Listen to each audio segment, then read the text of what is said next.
Education ఇది ఒకటే developing కంట్రీని developed కంట్రీగా మార్చుద్ది. అయితే ఇలాంటి ఎడ్యుకేషన్ని చాలా సీరియస్గా తీసుకున్న చైనా వాళ్ళు స్కూల్స్ అండ్ కాలేజెస్ నుంచి స్టూడెంట్స్ని తయారు చేయట్లా. లోపలికి స్టూడెంట్స్ లాగా వెళ్ళిన పిల్లలు రోబోలాగా బయటకు తయారై వస్తున్నారు. ఒకసారి ఈ వీడియో క్లిప్ చూడండి. మన ఫ్యాక్స్ ఛానల్ని రెగ్యులర్గా ఫాలో అయ్యే వాళ్ళు ఉంటే వాళ్ళకి వీడియో క్లిప్ తెలిసే ఉంటుంది. ఇక్కడ స్టూడెంట్స్ హెడ్ మీద ఏదో ఒక బ్యాండ్ ఉంటుంది కదా, అదేంటంటే ఒక ఏఐ హెడ్ బ్యాండ్. ఇదేం చేస్తుందంటే స్టూడెంట్ బ్రెయిన్స్ని రెగ్యులర్గా స్కాన్ చేస్తూ క్లాస్లో ఉన్నంతసేపు కూడా వాళ్ళ బ్రెయిన్ యాక్టివిటీని మానిటర్ చేస్తుంది. అలా చేసిన స్టాట్స్ని ఎప్పటికప్పుడు టీచర్స్కి షేర్ చేస్తుంది. అండ్ ఈ బ్యాండ్స్ మీద లైట్ ఉంది కదా, అది ఆ స్టూడెంట్ అటెన్షన్గా ఉన్నాడా లేదా, ఏదో ఆలోచిస్తూ క్లాస్ మీద కాన్సన్ట్రేట్ చేయట్లేదని అబ్జర్వ్ చేసి లైట్ కలర్ చేంజ్ అవుతూ ఉంటుందంట. అప్పుడు దాన్ని చూసిన టీచర్ ఆ స్టూడెంట్ని పట్టించుకోవచ్చు.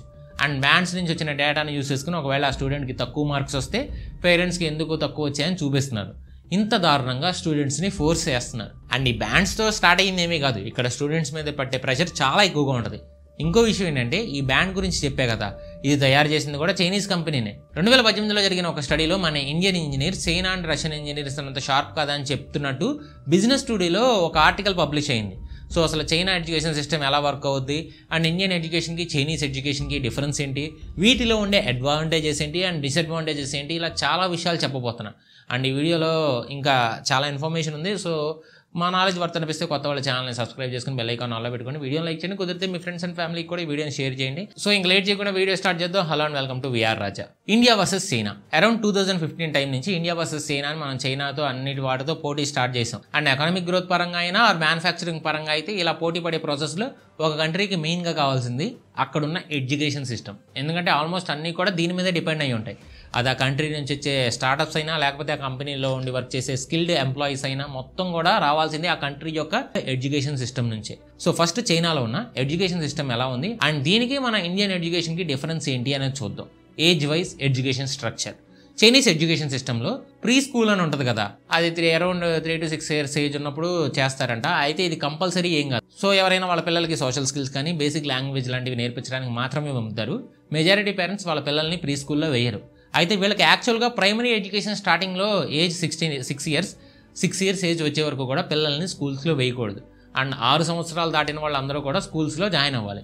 జాయిన్ అయిన తర్వాత నుంచి వాళ్ళ స్కూల్ ఇయర్స్లో 9 years స్కూలింగ్ అనేది అందరికీ కంపల్సరీ అని రూల్ పాస్ చేసేసింది. సేమ్ మన ఇండియాలో చూసుకుంటే 3 years నుంచే pre school education and 6 years తర్వాత ప్రైమరీ ఎడ్యుకేషన్ స్టార్ట్ అవుద్ది. అండ్ మన ఇండియాలో కూడా సర్వశిక్ష అభియాన్ SSA ఉంది.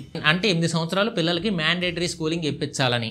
అయితే 6 సంవత్సరాల దగ్గరే జాయిన్ చేయాలని కంపల్సరీ రూల్ ఏం లేదు. సో మన వాళ్ళు చాలా మంది ప్రీ స్కూల్ దానికి అంత వాల్యూ లేదు. అండ్ ఏజ్ అయిపోద్ది అని చెప్పి 3 సంవత్సరాలకి జాయిన్ చేయాల్సిన ప్రీ స్కూల్ ఆర్ నర్సరీని 3 సంవత్సరాలు 3.5 సంవత్సరాలు వచ్చేసరికి స్కూల్లో వేసేస్తున్నారు. అండ్ మీరు ఏ ఏజ్లో స్కూల్లో జాయిన్ అయ్యారో మీరు కూడా కింద కామెంట్ చేయండి, నేను కూడా తెలుసుకుంటా. నేనైతే 3. And Chinese 6 years rule follow అవ్వడానికి రీజన్ ఏంటంటే ఒక కిడ్కి 6 సంవత్సరాలు వచ్చేసరికి మెంటల్ డెవలప్మెంట్ ప్రాపర్గా అయ్యిద్ది. అండ్ 5 సంవత్సరాల పిల్లోడిని 6 సంవత్సరాల పిల్లోడిని కంపేర్ చేస్తే 6 సంవత్సరాల పిల్లోడికే మెచ్యూరిటీ ఎక్కువ ఉంటుందంట. అండ్ సెల్ఫ్ కంట్రోల్ కూడా పెరుగుద్దంట. సో మన ఇండియాలో కూడా ఈ ఏజ్కి ఒక మ్యాండేటరీ తెస్తే బాగుంటుంది. Teacher problem. 1947లో ఇండియాకి ఇండిపెండెన్స్ వస్తే 1949 October 1న చైనాకి ఇండిపెండెన్స్ వచ్చింది. అయితే 1950 టైంకి ఇండియా మొత్తంలో 2.10 lakh ప్రైమరీ స్కూల్స్ ఉండేవి. And 13,600 high schools and 7,416 secondary schools. Country మొత్తంలో ఓన్లీ 498 కాలేజెస్తో పాటు ఓన్లీ 27 యూనివర్సిటీస్ ఉండేవి. సేమ్ 1949లో ఆ టైంలో చైనాలో 1,300 Kinder gardens and 2,89,000 primary schools, 4,266 secondary schools ఉన్నాయి. సో ఇండిపెండెన్స్ వచ్చిన టైంలో 2 కంట్రీస్కి కూడా ఎడ్యుకేషన్ పరంగా కొంచెం ప్రాబ్లమ్స్ ఉన్నాయి. సో దాన్ని ఓవర్కమ్ చేయడానికి చాలా స్కూల్స్ అండ్ కాలేజెస్ని పెట్టడానికి గవర్నమెంట్ హెల్ప్ చేయడంతో పాటు స్టూడెంట్స్ని స్కాలర్స్గా తీసుకురావడానికి కూడా స్కీమ్స్ని ఇంప్లిమెంట్ చేయడం స్టార్ట్ చేశాయి. ప్రస్తుతానికి చూసుకుంటే ప్రైమరీ స్కూల్స్ చైనాలో 6,02,000, ఇండియాలో అయితే 1.452 million, సెకండరీ స్కూల్స్లో అయితే చైనాలో 5,20,000, ఇండియాలో అయితే 8,60,500 ఉన్నాయి. నెంబర్స్ పరంగా మనం ఎక్కువ ఉన్నా కూడా దాని తర్వాత స్టాట్స్లో మాత్రం ఇండియా చాలా వెనకాల ఉంది. అదేంటంటే చైనాలో ఉన్న స్కూల్స్లో 93% గవర్నమెంట్ స్కూల్స్ అండ్ ఓన్లీ 7% మాత్రమే ప్రైవేట్ స్కూల్స్ ఉంటే ఇండియాలో మాత్రం ఓన్లీ 23% గవర్నమెంట్ స్కూల్స్ ఉన్నాయి, 77% ప్రైవేట్ స్కూల్స్ ఉన్నాయి. అంతేకాదు చైనాలో ప్రతి 17 మంది స్టూడెంట్స్కి ఒక టీచర్ ఉంటే ఇండియాలో 39 మందికి ఒక టీచర్. అండ్ ఇంకొక మేజర్ డ్రాబ్యాక్ ఏంటంటే టీచర్ స్టాండర్డ్స్. చైనాలో గ్రాడ్యుయేషన్ అయ్యి పీజీ చేసిన టీచర్స్ 15.72 million ఉంటే ఇండియాలో మాత్రం 7.26 million మాత్రమే ఉన్నారు. సో మన దగ్గర నెంబర్ ఆఫ్ స్కూల్స్ ఎక్కువ ఉన్నా కూడా పీజీ చేసిన టీచర్స్ తక్కువ ఉన్నారు. అండ్ దీనికి తోడు మనకన్నా డబల్ టీచర్స్ని వాళ్ళు హైర్ చేసుకుంటున్నారు. అండ్ ఓన్లీ 17 మెంబర్స్కి ఒక టీచర్ చొప్పున ఉండడంతో ఆ స్టూడెంట్స్ మీద ఎక్కువ కాన్సన్ట్రేట్ చేయడానికి ఛాన్స్ ఉంటుంది. Competitive exams. చైనాలో అయితే primary education 1 to 6, next secondary education 6th నుంచి 7th నుండి 9th క్లాస్, తర్వాత సీనియర్ సెకండరీ ఎడ్యుకేషన్ అని చెప్పి 10th నుండి 12th వరకు ఉంటుంది. సేమ్ మన ఇండియాలో అయితే స్కూల్ అయిపోతుంది, నెక్స్ట్ ఇంటర్ కూడా అయిపోద్ది అనుకుందాం. ఇక్కడ వరకు మనం సేమే. కానీ చైనాలో వన్స్ 12th అయిపోయిన తర్వాత కూడా గోవాకావా అని చైనీస్లో నేషనల్ కాలేజ్ ఎంట్రన్స్ ఎగ్జామినేషన్ ఒకటి ఉంటుంది. మీకు ఐఐటి జేఈఈ తెలుసు కదా, ఇది రాసిన వాళ్ళలో less than 1% మాత్రమే పాస్ అవుతారు. అయితే ఇది ప్రపంచంలో జరిగే సెకండ్ టఫెస్ట్ ఎగ్జామ్. మరి ఫస్ట్ టఫెస్ట్ ఎగ్జామ్ ఏంటని ఆలోచిస్తున్నారా? ఈ గోవాకావా. ఎందుకంటే ఇది ఎంత టఫ్ అంటే ఇది కూడా మన ఫ్యాక్స్ ఛానల్లో చేసాం. జేఈఈని ఇయర్ 2024 అటెంప్ట్ చేసింది 14,15,110 అయితే లాస్ట్ ఇయర్ అయితే 2023లో ఈ గోవాకావాని అటెంప్ట్ చేసింది ఎంతమందో తెలుసా? 1,30,00,000 మంది, సుమారు 1,50,00,000 అంటే కొంచెం దగ్గర అటెంప్ట్ చేస్తున్నారు. దీని కాంపిటీషన్ ఎంతో ఇమాజిన్ చేసుకోండి. ఇంతమందికి ఎందుకు అటెంప్ట్ చేస్తున్నారంటే ఎవరైనా స్టూడెంట్స్ యూనివర్సిటీకి వెళ్ళి చదవాలనుకుంటే ఆర్ అండర్ గ్రాడ్యుయేట్ కోర్సెస్ చదవాలనుకుంటే దానికి కాలేజ్ అడ్మిషన్ కోసం కంపల్సరీగా ఇది రాసి క్వాలిఫై అయ్యి ఉండాలి. అండ్ ఇందులో వచ్చిన మార్క్స్ పర్సంటేజ్ బట్టి కాలేజ్ డిసైడ్ అయ్యింది. సో కంట్రీ మొత్తం ఒకటే ఎగ్జామ్ కాబట్టి బెస్ట్ స్టూడెంట్స్కి మాత్రమే కాలేజెస్ అడ్మిషన్స్ వస్తాయి. అండ్ ఒకవేళ క్వాలిఫై కాని వాళ్ళు ఉంటే వాళ్ళకి వొకేషనల్ కోర్సెస్ ఉంటాయి, అంటే మేనేజింగ్ సైడ్ వెళ్తారు, కొంతమంది బిజినెస్ సైడ్ వెళ్తారు. బట్ మన ఇండియాలో ఇలా ఓవరాల్ కంట్రీకి కలిపి ఒకటే ఎగ్జామ్ లేదు. NEET, JEE, state wise exam, EAMCET, ఇలా ఒకదాంతో ఒకటి ఇంకో ఆప్షన్ ఉంటుంది.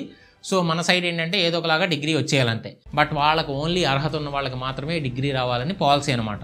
దీంట్లో మెరిట్స్ అండ్ డీమెరిట్స్ కూడా ఉన్నాయి.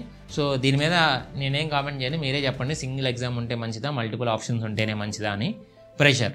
ఇన్ని మెరిట్స్తో పాటు 2 కంట్రీస్లో ఉన్న బిగ్గెస్ట్ ప్రాబ్లం ఏంటో చెప్పనా? స్టూడెంట్స్ మీద ప్రెషర్. 2 కంట్రీస్లో కూడా ఉంది ఇది. స్టూడెంట్స్ మీద ప్రెషర్ చాలా ఎక్కువ ఉంటుంది. ఇది చాలా టైప్స్ ఉంటుంది. అకాడమిక్ ప్రెషర్ లాగా బాగా చదవాలని బుక్స్లో ఉన్న వాటికి బుర్రలోకి ఎక్కించడానికి చూస్తారు, కానీ ప్రాక్టికల్గా స్టూడెంట్స్కి ఉపయోగపడే వాటిని మాత్రం నెగ్లెక్ట్ చేసేస్తున్నారు. అంతేకాదు, ఇందాక చెప్పే కదా టీచర్స్ తక్కువ అని, ఆ ఉన్న వాళ్ళలో కూడా ప్రాక్టికల్గా చదివి వాటి మీద ప్రాక్టికల్ నాలెడ్జ్ ద్వారా ఆ చెప్పే సబ్జెక్ట్ రిలేటెడ్లో బయట వాళ్ళు ఆల్రెడీ జాబ్ చేసి ఉంటారు. నెక్స్ట్ వన్ సొసైటల్ ఎక్స్పెక్టేషన్స్, అంటే మన పేరెంట్స్ కానీ మన ఫ్యామిలీ మెంబర్స్ కానీ నువ్వు అలా చదవాలి ఇలా చదవాలని.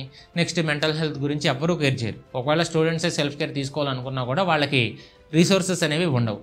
సో ఈ ప్రాబ్లం అయితే చాలా ఎక్కువ ఉంది. అండ్ ఒకసారి స్టాట్స్ చూసుకుంటే పేరెంట్స్ పెట్టే ప్రెషర్ 100 స్టూడెంట్స్లో చైనాలో 68 మందికి టూ మచ్ ప్రెషర్ ఉంటుంది, అండ్ 14 మెంబర్స్కి కావాల్సిన ప్రెషర్ ఉంటుందంట. ఇండియాలో చూసుకుంటే 100కి 44 మెంబర్స్కి టూ మచ్ ప్రెషర్ ఉంటుంది, అండ్ 21 మెంబర్స్కి కావాల్సిన ప్రెషర్ ఉంటుంది. అండ్ వరల్డ్ వైడ్గా చూసుకుంటే ఈ గ్రాఫ్లో చైనా ఫస్ట్ ప్లేస్లో ఉంటుంది, ఇండియా థర్డ్ ప్లేస్లో ఉంది, సెకండ్ ప్లేస్లో పాకిస్తాన్ ఉంది.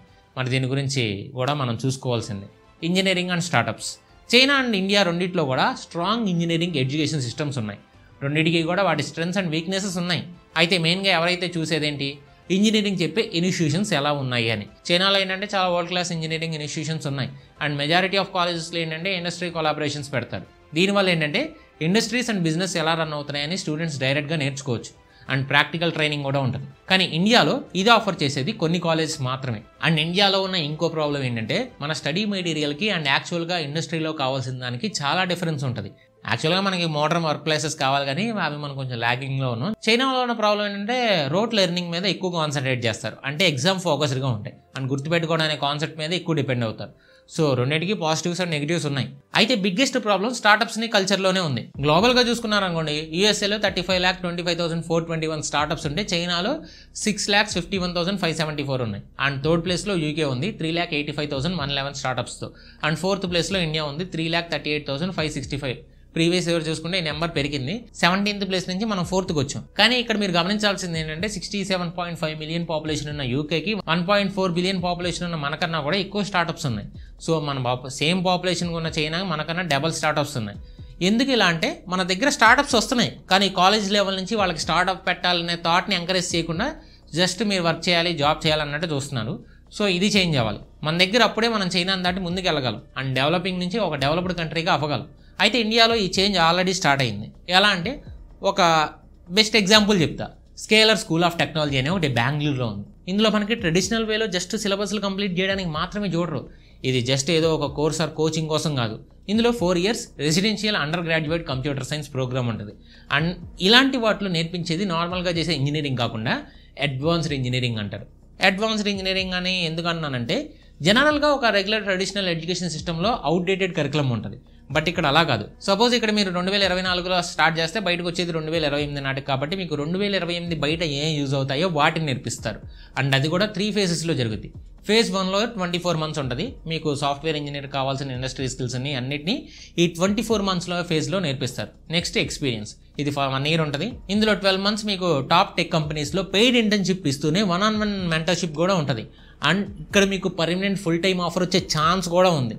నెక్స్ట్ 12 months మళ్ళీ అడ్వాన్స్డ్ సాఫ్ట్వేర్ డెవలపర్ అవ్వడానికి కావాల్సిన స్పెషలైజ్డ్ స్కిల్స్ నేర్పిస్తారు. సో ఇక్కడ మీకు ఫ్యూచర్లో యూజ్ అవ్వని ట్రెడిషనల్ సబ్జెక్ట్స్ కాకుండా అవసరమైన వాటినే నేర్చుకుంటారు. దీనివల్ల ఏమవుతుందంటే మీరు జస్ట్ ఏదో మార్క్స్ వస్తాయని కాకుండా ఓన్లీ మీకు ఉపయోగపడే నాలెడ్జ్ని మాత్రమే నేర్చుకుంటారు. అండ్ మీకు చెప్పే టీచర్లు జస్ట్ పీజీలు పిహెచ్డీలు మాత్రమే చేసి డైరెక్ట్గా మీకు క్లాసులు చెప్పరు. ఇక్కడ టీచర్స్ ఎవరంటే ఆల్రెడీ సాఫ్ట్వేర్ సెక్టర్లో గూగుల్, మెటా, మైక్రోసాఫ్ట్ లాంటి పెద్ద పెద్ద కంపెనీస్లో చేసి ఫీల్డ్ ఎక్స్పీరియన్స్తో ఉన్న టీచర్స్ అనమాట. సో అక్కడ మీకు ఎలాంటివి అవసరం అవుతాయి నేర్చుకుంటే మీకు యూజ్ అవుతుంది.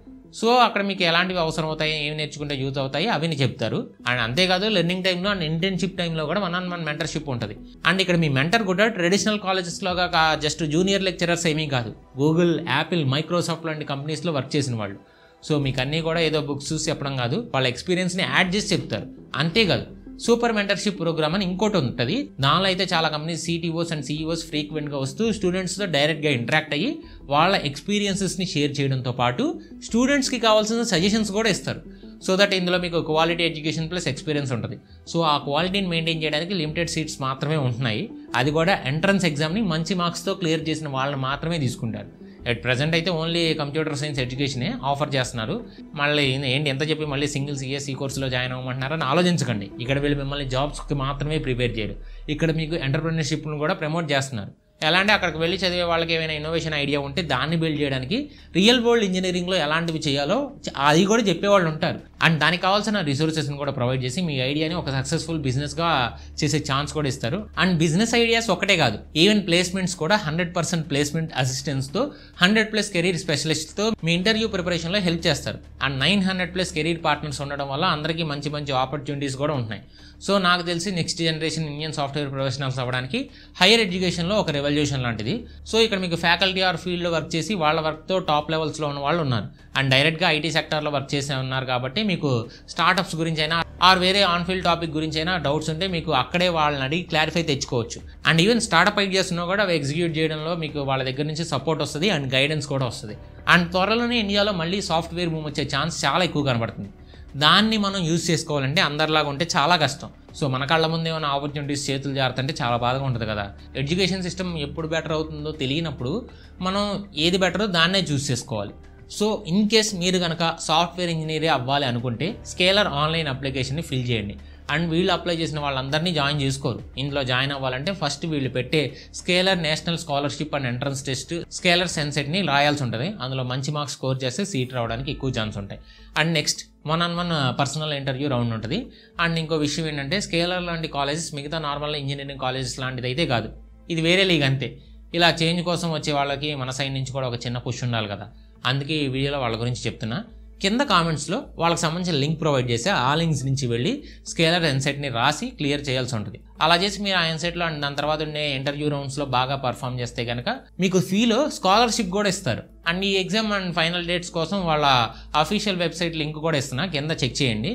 సో మీరు నిజంగా సాఫ్ట్వేర్ ఇంజనీర్ అవ్వాలనుకుంటే ఆర్ మీకు తెలిసిన వాళ్ళకి ఎవరికైనా ఇది యూజ్ అవ్వద్దని మీరు అనుకున్నా కూడా తప్పకుండా ఈ వీడియోని వాళ్ళకి షేర్ చేయండి, వాళ్ళకు కూడా హెల్ప్ చేసినట్టయితే. అండ్ మీరు లైక్, కామెంట్, షేర్ చేయడం వల్ల ఎక్కువ మందికి కూడా ఈ వీడియో రీచ్ అయ్యింది. ఇలాంటి వీడియో ఖచ్చితంగా రీచ్ అవ్వాలి. దానికి సంబంధించిన లింక్స్ అండ్ డిస్క్రిప్షన్లో కామెంట్స్లో కూడా ఉన్నాయి. దీంట్లోకి వెళ్ళి మీరు ఎగ్జామ్ డేట్స్ అండ్ కాలేజ్ గురించి ఫర్దర్ ఇన్ఫర్మేషన్ తెలుసుకోవచ్చు. That's all for today guys. మా నాలెడ్జ్ వర్తన వేస్తే కొత్త వాళ్ళ ఛానల్ని సబ్స్క్రైబ్ చేయండి, బెల్ ఐకాన్ ఆన్లో పెట్టుకొని వీడియో లైక్ చేయండి, మీ ఫ్రెండ్స్ అండ్ ఫ్యామిలీకి వీడియోని షేర్ చేయండి. అండ్ ఈ వీడియో చివరి వరకు వచ్చేసిన ప్రతి ఒక్కరికి లవ్ యూ సో మచ్. ఎప్పటికీ